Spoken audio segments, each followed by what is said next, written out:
So obviously coming from Chicago, I mean, normally when you hear about basketball players, you hear about Chicago, you hear about New York, you hear about the big cities.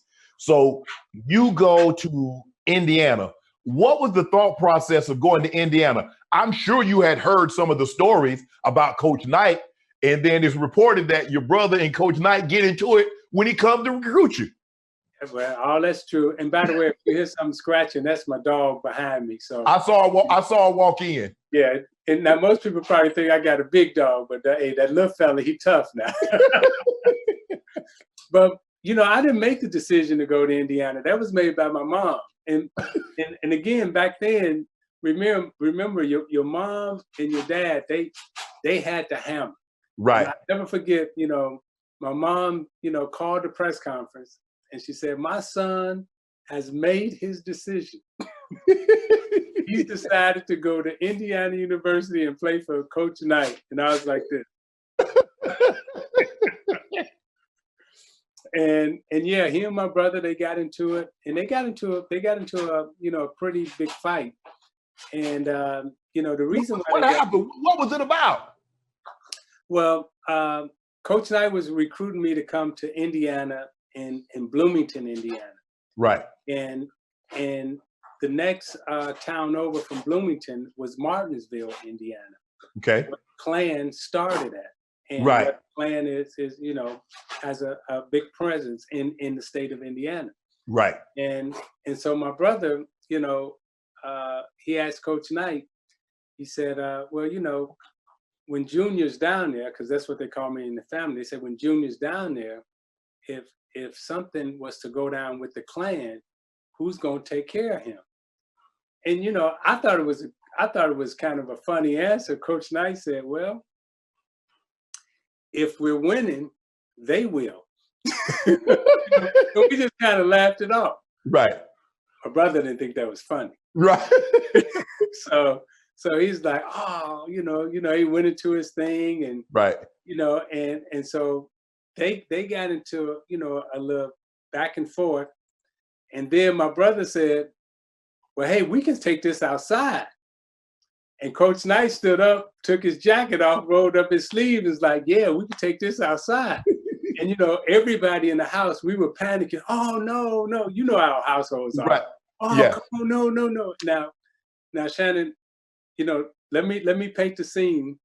So at that time we got no lights. We poor as poor, so all our meetings have to be in the daytime. Right. Right. So it's about 4 o'clock, and you know, again, we got, you know, it was a big roach crawling behind Coach Knight's head. Oh man. You know, and it was like we were sitting there like, go away, you know. They don't come out until you have company, Isiah. Right. And so sorry about my dog. But anyway, so now it's getting to be a little dusk. And I remember, you know, so the scuffle, you know, started happening. Not a scuffle, but the back and forth. Right. Coach Knight took off his jacket and we was all, no. And you know, it's that one person in the room who ain't moving, ain't doing nothing. Right. And that was my mom. My mom was looking at him like, shaking her head, and I was like, "Oh, she like him."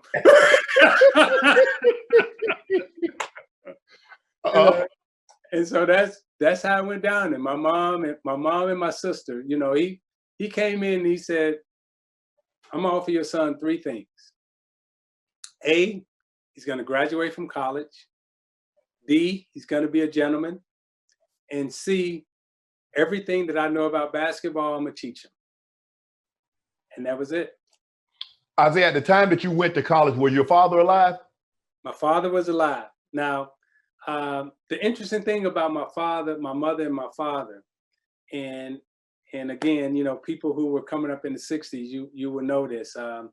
You know, so we had to go on welfare. Mm-hmm. So when you go on welfare, I mean, the U.S. government was really breaking up your family because the man couldn't be inside the household. Right. And so my father had to leave so we can get on welfare, get the welfare check, and then they started having teaching and everything else. But my dad, when he looked at Indiana, he did not like me playing basketball. Okay. My father didn't like nothing about entertainment. My father was everything about books, learning, getting educated, because this is the way you're going to make it in this world. Right. Son, if you think you're going to make it in this world bouncing a basketball, that's not how you're going to make it. You're not going to be, and his beliefs was, entertainment, wasn't the door or the avenue for you to make it. It was Right. education. And those were his beliefs. Isaiah, the reason why I asked you that, because I don't know how many people know this, but we know this because we come from Black families. The older brother took on the role as the father if the father wasn't in the house. And because you said your older brother had this conversation, that let me know, okay, when the father was absent, he's the man of the house. He took on that responsibility. Yes, he did. And even though, and it's well documented, my brothers after the Vietnam War, everybody fell into, heroin and cocaine. Mm-hmm. And my brothers, a couple of them died, one of them had HIV.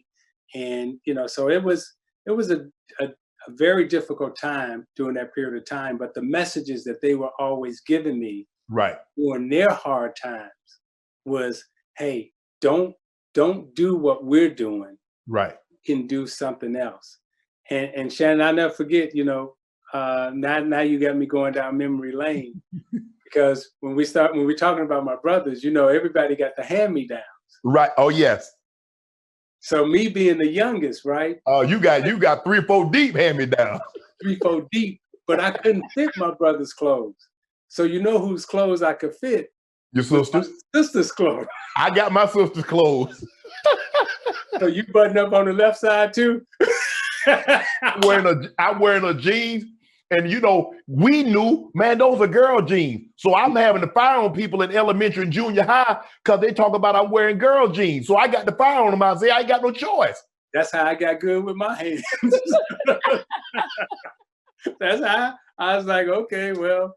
Oh, it's gonna be on graduation day. I had on my sister's black patent leather boots. Right? And I had on her flowered red blouse with a hood on the back. And I had on her Providence St. Mel blazer. that was my graduation outfit in 8th grade. You know what to do. Hit the subscribe button to become an official member of Club Shay Shay, where we always do something for 2 something.